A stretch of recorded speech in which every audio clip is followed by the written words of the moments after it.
Você quer encontrar a vida de Deus? Ou, pastora, como eu quero a vida de Deus?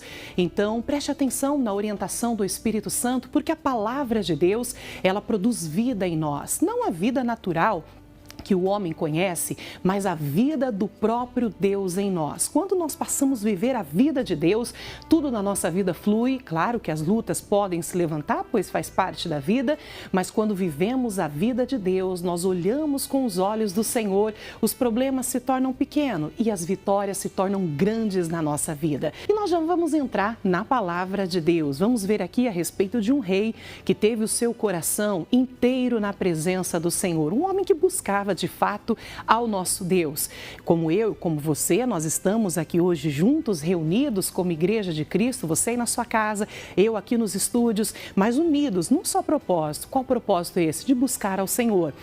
Um coração inteiro na presença de Deus. E quando nós estamos com um coração inteiro perante o Senhor, Deus se faz presente no nosso meio, manifestando a glória dEle, a presença dEle, o poder dEle sobrenatural, curando, libertando e restaurando. Até por falar em poder sobrenatural, já prepara sua caneca com água, que daqui a pouquinho nós vamos fazer aquela oração pedindo o poder de Deus sobre a água para transformar as moléculas da água no mais poderoso remédio espiritual, para curar mesmo, libertar, transformar. Se você ainda não pegou a sua caneca com água, dá tempo, pega aí, coloca a garrafa com água também, que daqui a pouquinho eu vou fazer oração. Mas deixa eu pegar agora, no nome do Senhor Jesus, a minha Bíblia, que nós vamos entrar nesse estudo importante aqui da palavra do nosso Deus, que está no livro de 2ª Crônicas, no capítulo 15, o verso de número 1, onde fala a respeito do rei Asa, que ele abole a idolatria e renova o pacto com o Senhor. Veja bem que no capítulo anterior, no capítulo 13, a Bíblia nos vem falando a respeito de uma grande vitória que o rei Asa ele teve. Que vitória foi essa? Contra o exército etíope. Uma vez que Asa estava na presença do Senhor, buscava Deus, a Bíblia diz que veio contra ele um exército etíope de 1 milhão de homens. Veja bem aqui, 1 milhão de homens do exército inimigo contra 300 mil homens do povo de Deus. A luta, humanamente falando, parecia até uma luta covarde, né? Tantos inimigos contra o povo de Deus, que era pequeno em número perto dos adversários. Mas quando Deus está presente na situação, não importa a quantidade da adversidade do inimigo que vem contra nós, porque o Senhor Deus, Ele é a nossa fortaleza. O Senhor Deus, Ele é o nosso escudo, Ele é o nosso broquel, é aquele que peleja por nós em todas as batalhas da nossa vida. E o que aconteceu? A Bíblia então fala que Asa clamou ao Senhor, Deus ouviu a oração de Asa, porque Asa confiava em Deus. E Deus, então, deu vitória para o rei Asa sobre aqueles adversários. A alegria foi grande, a festa foi maravilhosa ali, diante daquela grande batalha e daquela grande vitória que eles tinham conseguido. Então, após a vitória, o que aconteceu? Capítulo 15, versículo 1 diz assim: Então veio o Espírito de Deus sobre Azarias, filho de Obed. Então, veio ali agora vamos dizer assim, a voz de Deus falando com eles. E por quê? Você já vai entender. Diz assim: E saiu ao encontro de Asa e disse-lhe: Ouvi-me, Asa, e todo Judá e Benjamim, o Senhor está convosco enquanto vós estáis com ele, e se o buscardes, o achareis, porém, se o deixardes, vos deixará. Aqui está uma mensagem muito poderosa. Depois de uma grande alegria, depois de uma grande vitória que o rei Asa teve, todo mundo festejando aquela vitória, o Espírito Santo usou o profeta para alertar o coração do rei Asa, porque a festa estava grande, a alegria estava grande. Agora veio então o alerta de Deus: olha, atente-se para isso, vamos atentar, vocês estão alegres, glória a Deus que a vitória foi grande, mas Deus manda o recado. Qual foi o recado? Ele disse: o Senhor está convosco enquanto vós estáis com ele. Por isso que a Bíblia diz, no livro de Eclesiastes, eu até anotei aqui, no capítulo de número 7, versículo de número 1, a Bíblia diz que melhor é a boa fama do que o melhor unguento, e diz: e o dia da morte do que o dia do nascimento de alguém. Olha que coisa séria. Por que a Bíblia diz que melhor é o dia da morte do que o dia do nascimento de alguém? Porque o dia do nascimento é uma alegria grande. E na alegria, muitas vezes, a pessoa se esquece de buscar a Deus. Olha que coisa séria. O rei Asa tinha acabado de ter uma grande alegria, uma grande vitória sobre o adversário. Quando a pessoa se alegra com as vitórias ou tudo está bem na vida dela, infelizmente muitas pessoas se esquecem de buscar ao Senhor. Então a Bíblia diz que muitas vezes é melhor o dia da morte do que o dia do nascimento. Porque no nascimento, na alegria, a pessoa se esquece de buscar a Deus. E na morte? A morte faz a pessoa pensar em Deus, pensar na eternidade, faz ela refletir que a vida é como um sopro, né? Soprou o vento e a pessoa desaparece, faz refletir. E a pessoa então começa a pensar não somente no natural, mas no sobrenatural. E aí, depois da morte, o que acontece? Olha, o fim de todo mundo é a morte. A única certeza que nós temos na vida é que nós vamos morrer. E para onde nós iremos? Então, a morte, ela faz a pessoa refletir. O Espírito Santo, então, alertou o coração aqui de Asa. E ele disse no 15, que nós estamos lendo, no verso 2, e saiu ao encontro de Asa e disse-lhe: ouvi-me, Asa, e todo Judá e Benjamim. O Senhor está convosco enquanto vós estáis com ele, e se o buscardes, o achareis. A Bíblia já diz que aquele que busca, ele encontra. Aquele que bate, a porta vai se abrir. Aquele que está na presença de Deus, Deus vai suprir a necessidade dessa pessoa. Ainda um pouquinho de tempo. O que há de vir virá e não tardará, você pode ter certeza disso? Pastora, mas parece que está demorando. Não está demorando. Quando você busca Deus de verdade, de coração, confiando no Senhor, o tempo para você passa rápido, porque a Bíblia diz que para Deus 1000 anos é como um dia e um dia é como mil anos. Quando você está na presença do Senhor, Ele lhe fortalece na hora da batalha, que os dias vão passar, você nem vai sentir e a vitória vai chegar no nome poderosíssimo do Senhor Deus. Glórias a Deus, a vitória para todos aqueles que buscam o Senhor de todo o coração, inclusive é o que nós estamos lendo aqui, meditando hoje no livro de 2 Crônicas, no capítulo 15, no verso 1, falando aqui do rei Asa, que buscava o Senhor de todo o coração. Deus deu grandes vitórias para o rei Asa, mas também fez uma grande advertência, porque depois de uma vitória muito grande, o inimigo tenta se levantar e se a pessoa não prestar atenção, ficar nos caminhos do Senhor, pois a tendência de depois de uma vitória é a pessoa às vezes relaxar espiritualmente, deixar de buscar a Deus, e é aí onde mora o perigo.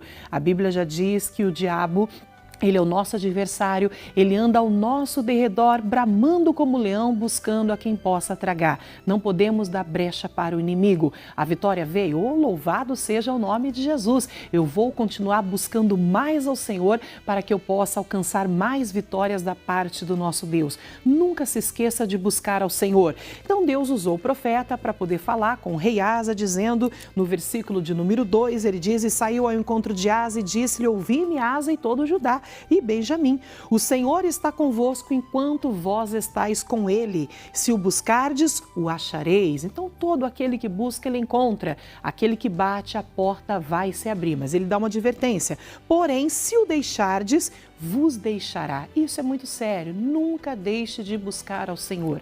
Quando você deixa de buscar a Deus, você vai se enfraquecendo na fé. Você vai cair espiritualmente. E para se levantar depois, tem que ter muita força de vontade e decisão. Quantas pessoas na caminhada de fé vou para 25 anos já com Jesus, e nesses 25 anos já encontrei diversos tipos de pessoas que às vezes na hora de uma alegria, de uma vitória grande, deixou de buscar ao Senhor, ela se deixou levar pela alegria, achou que estava tudo bem, que já não precisava mais buscar a Deus, e nesse percurso da vida se afastou, foi esfriando na fé, caiu, e para se levantar, meu amigo, só muita intercessão, buscar a Deus mesmo, pedir para Deus abrir os olhos do entendimento, para que aquela frieza espiritual saia e Deus possa novamente reerguer essa pessoa. Então não deixe o inimigo entrar, não deixe o inimigo ludibriar, não permita o inimigo lhe enganar. Olha outra observação aqui, diz assim, Israel, no versículo 3, esteve por muitos dias sem o verdadeiro Deus. Algo muito sério, não fique sem o verdadeiro Deus. Sem Ele vai ficar difícil, a luta vai ficar grande. Até Brenda, lê para mim aí o que diz no Evangelho de João, no capítulo 15, versículo de número 5. O que diz pra gente? Diz o seguinte, pastora: eu sou a videira, vós as varas. Quem está em mim e eu nele, esse dá muito fruto, porque sem mim nada podeis fazer.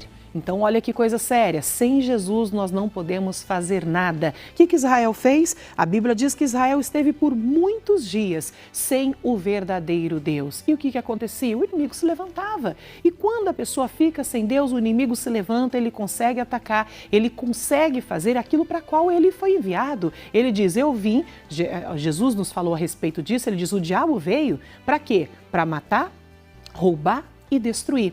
Mas Jesus disse, mas eu vim para que vós tenha vida e vida com abundância. Então Jesus está dizendo assim, olha, se você está em mim, na minha palavra, buscando a minha presença, você não tem que se preocupar com aquilo que o diabo veio fazer, que é matar, roubar e destruir. Muitas pessoas estão preocupadas com isso. Oh, ela até treme, né? Não, o diabo veio para matar, roubar e destruir, tem que tomar cuidado. Não, eu tenho que estar na presença de Deus, porque o diabo veio para matar, roubar e destruir, mas Jesus em seguida disse, mas eu vim.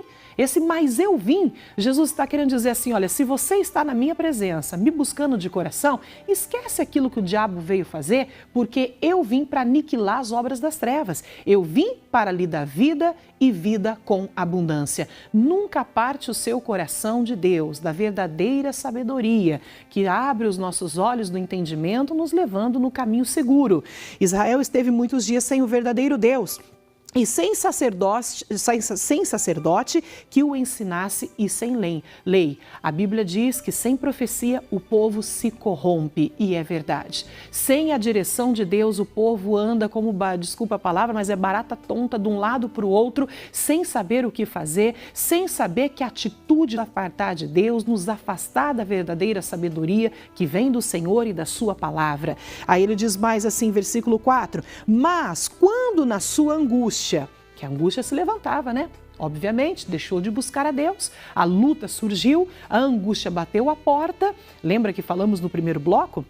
Lá em Eclesiastes 7:1, que a Bíblia fala que é melhor o dia da morte do que o do nascimento, porque no nascimento, na alegria, muitas vezes a pessoa se esquece de buscar Deus, mas na morte a pessoa começa a refletir sobre a vida, que a vida é passageira, a vida é rápida, o que existe após a morte, e a pessoa reflete sobre a eternidade. Olha o que ele diz aqui, ó, mas quando na sua angústia, bateu a angústia, a pessoa parou e refletiu, ah, meu Deus, a angústia surgiu, eu tenho que buscar Deus, mas ela tem que buscar Deus quando tudo está bem também, mas muitos se esquecem de buscar o verdadeiro Deus. A angústia vai bater a porta e se ela não despertar, a angústia toma conta dela. Coisa séria isso aqui. Então ele diz assim, mas quando na sua angústia se convertia, mudava de atitude, o que acontecia? Ele diz, se convertia ao Senhor, Deus de Israel, e o buscava, o que acontecia? O achava, é o que diz a palavra. Então, aquele que busca, ele encontra. Olha, meu amigo, minha amiga, você que está nos ouvindo neste momento, talvez você está nessa situação, pastora, deixei de buscar a Deus, deixei de ir para a igreja. A Bíblia já diz, corrieis bem, quem vos impediu para que não obedeçais à verdade? Ah, pastora, foi fulano, foi ciclano, foi beltrano. Na realidade, tudo isso é desculpa. Só nos tira da presença de Deus nós mesmos quando nós não temos decisão. Quando a gente começa a dar desculpa. Ah, eu saí da igreja por causa de fulano, saí da igreja por causa de ciclano. Não, você saiu da igreja porque os seus olhos não estavam no Senhor, que é o autor e o consumador da fé. Essa é a verdade. Então, primeira atitude para mudar, assumir o erro. Não, eu saí da igreja, não foi por causa de ciclano ou beltrano, não, porque o homem é falho. Eu saí da igreja porque eu olhei para fulano e para ciclano e Jesus manda olhar para ele. Então, eu vou voltar correndo, vou voltar para a corrida. E aquele que busca, ele encontra. Aqui no capítulo 15 de 2ª Crônica, no versículo de número 3, diz assim, Israel esteve por muitos dias sem o verdadeiro Deus e sem sacerdote sacerdote que o ensinasse sem lei. Nós vimos que a Bíblia diz que sem profecia o povo se corrompe, anda nos seus próprios caminhos, desejos, dá com burro na água e a coisa não flui, não acontece, sem direção de Deus não tem como caminhar. E aí a gente continua agora no versículo de número 4. Mas quando na sua angústia se convertiam ao Senhor, Deus de Israel, e o buscava, o achava. Quando nós buscamos a Deus de todo o nosso coração, nós encontramos a Deus. Não importa se você que está nos ouvindo agora, você diz, pastora, olha, eu liguei este programa agora, tenho estado afastado dos caminhos de Deus tanto tempo, será que se eu buscar Deus eu vou encontrá-lo? Nós temos aqui a garantia de Deus. Ele diz aqui, com todas as letras, mas quando na sua angústia, o povo estava com as costas viradas para o Senhor, andando sem Deus, mas quando na angústia se convertia ao Senhor. Conversão significa mudança de atitude. É uma decisão que você toma no seu coração. Não quero mais isso para a minha vida. Eu quero é Deus. E mudava de atitude, o que ele falava aqui, mas quando na sua angústia se convertia ao Senhor Deus de Israel e o buscava, o achava. Você vai achar. Pode ter certeza, o Espírito Santo garante. E ele diz, e naqueles tempos não havia paz nem para quem saía, nem para o que entrava, mas muitas perturbações sobre todos os habitantes daquela terra. E é o que acontece quando a pessoa fica sem Deus, sem a direção de Deus. Ela fica perturbada, ela fica andando de um lado para o outro, não há paz para quem sai, não há paz quando ela entra, parece que tudo na vida dela dá errado, tudo anda para trás. Nós temos que aprender a buscar ao Senhor. Às vezes a pessoa diz assim, o Deus parece que está longe de mim. Deus não está longe de ninguém. Nós temos que olhar para nós. Nós estamos longe de Deus. Nós não estamos buscando a Deus como deveríamos. Não que Deus está longe de ninguém. A Bíblia diz, perto está o Senhor. Então quem está longe somos nós, com as nossas atitudes. Então temos que voltar. E aí ele diz mais aqui assim, versículo de número 6, porque gente contra gente, cidade contra cidade se despedaçavam, porque Deus os conturbara com todo tipo de angústia, com toda angústia. Versículo 7, mas esforçai-vos e não desfaleçam as vossas mãos, porque a vossa obra tem uma recompensa. Toda a nossa obra tem recompensa. A Bíblia diz já em Corinto que o nosso trabalho no Senhor, Coríntios, que o nosso trabalho no Senhor não é em vão. Todo o nosso esforço, o nosso empenho, o nosso trabalho em Deus, a nossa oração, nossa súplica, o nosso clamor, o buscar a Deus, o querer conhecer mais a Deus, esse trabalho não é em vão. Há uma recompensa. Pode ter certeza que a sua recompensa vai chegar. A sua vitória, ela está garantida pelo próprio Deus. E ele diz mais assim aqui, ouvindo, pois, Asa estas palavras e a profecia do profeta, filho de Obed, o que ele fez? Esforçou-se e tirou as abominações de toda a terra de Judá e de Benjamim, como também das cidades que tomara nas montanhas de Efraim, e renovou o altar do Senhor. O que o rei Asa ele fez? Quando ele ouviu a profecia, ele falou, estava feliz porque tinha acabado de vencer o exército etíope que estava vindo com 1.000 homens, 1 milhão de homens, contra o exército de Deus que havia 300.000 homens, Falamos no primeiro bloco, parecia até uma luta covarde. Muito mais tinha os inimigos do que o povo de Deus, mas quando Deus está na batalha, se torna grande a coisa se torna maravilhosa. Deus peleja em nosso favor. E aí o que aconteceu? Ele disse então, depois de uma grande vitória, estavam alegres, veio a profecia, Deus falou com ele, ele tomou atenção. Mesmo na alegria, ele tomou atenção. Falou, peraí, então vamos ver aqui se tem algo ainda que está errado e vamos tirar. E ele tirou, ele fez ali um propósito com Deus. Olha só o que ele fez, tirou as abominações de toda a terra de Judá e de Benjamim. Aí ele diz assim, olha, e renovou o altar do Senhor. Nós estamos precisando renovar o altar do Senhor, que é o nosso coração. Pai, meu coração quer a tua presença. Tenho falhado, eu digo sempre que a pessoa que reconhece os seus erros, essa pessoa, ela é bem-aventurada. Ela encontra o favor do Senhor. Então nós temos que reconhecer os nossos erros. Pai, eu estou longe, eu sei que eu errei, eu sei que eu fui falho, mas eu quero renovar o altar do Senhor. Eu quero renovar a minha aliança contigo. Eu quero voltar para os teus caminhos, para a tua presença, porque eu tenho saudade do Senhor. Né? Faça essa oração com Deus. E ele diz mais assim: ajuntou todo Judá e Benjamim, com eles os estrangeiros de Efraim e de Manassés e de Simeão, porque de Israel vinha a ele em grande número, vendo que o Senhor, seu Deus, era com ele. Que bonito, né? Quando as pessoas veem que Deus é conosco, as pessoas querem estar perto, porque elas estão sedentas, pessoal. Elas estão sedentas de Deus, estão sedentas.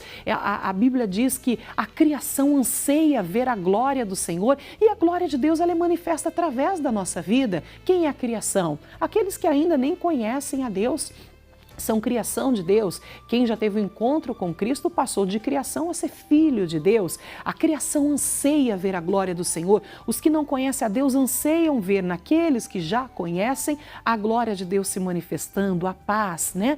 E eles anseiam e vão ver isso em nós. Aí diz mais: e ajuntaram-se em Jerusalém no 3º mês, no ano 10º do reinado de Asa, e no mesmo dia ofereceram um sacrifício ao Senhor do despojo que trouxeram, 600 bois e 6.000 ovelhas, e entraram no concerto de buscarem o Senhor Deus de seus pais com todo o coração e com toda a sua alma. Que bonito, né? Coração e alma, coração, verdadeiro espírito, alma com o nosso intelecto, nosso poder de decisão. Eles decidiram fazer um concerto, buscar ao Senhor de todo o coração. Pulando para o versículo 15, diz: e todo Judá se alegrou deste juramento, porque com todo o seu coração juraram e com toda a sua vontade o buscaram e o acharam. Olha que bonito. E o Senhor lhes deu repouso em redor. É lindo de ver, né? A palavra de Deus se cumprindo. Deus deu repouso para eles, porque eles se juntaram no mesmo propósito. Que propósito? Buscar ao Senhor de todo o coração e de toda a alma. Vamos unir nesse propósito também. Todos os dias estamos aqui de segunda a sexta,